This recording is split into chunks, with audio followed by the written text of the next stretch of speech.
పవన్ కళ్యాణ్ గారు Congress party Pakistan support చేస్తే పాకిస్తాన్ పోమని చెప్పేటువంటి డైలాగ్ ఉంటుంది. మీరు డిప్యూటీ సరే మొట్టమొదటిసారి ఎమ్మెల్యే మీకు మంచి అవకాశం వచ్చి డిప్యూటీ సీఎం అయింది.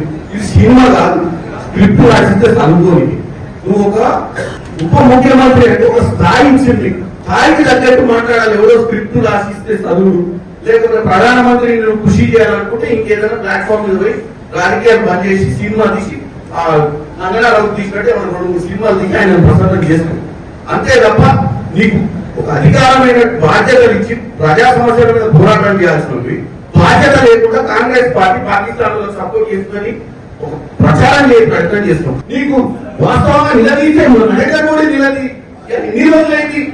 నలుగురు వచ్చి ముష్కరులు కాల్చిపోతే నలుగురిని పట్టుకునే దమ్ము ధైర్యం లేక పిట్టగదా ఎప్పుడో తిరుగుతుంది. ఏం ఇంటెలిజెన్స్ నడుస్తుంది దేశంలో? 100 కిలోమీటర్ లోపలికి వచ్చి కాల్చిపోయిన నలుగురిని పట్టలే నువ్వు పిట్టగదా చెప్తే నువ్వు ఆ పిట్టగదా నువ్వు విని మన కాంగ్రెస్ పార్టీని విషప్రచారం చేసే ప్రయత్నం చేయడం అనేది వాస్తవంగా ఆంధ్ర ప్రజలు నీలాంటి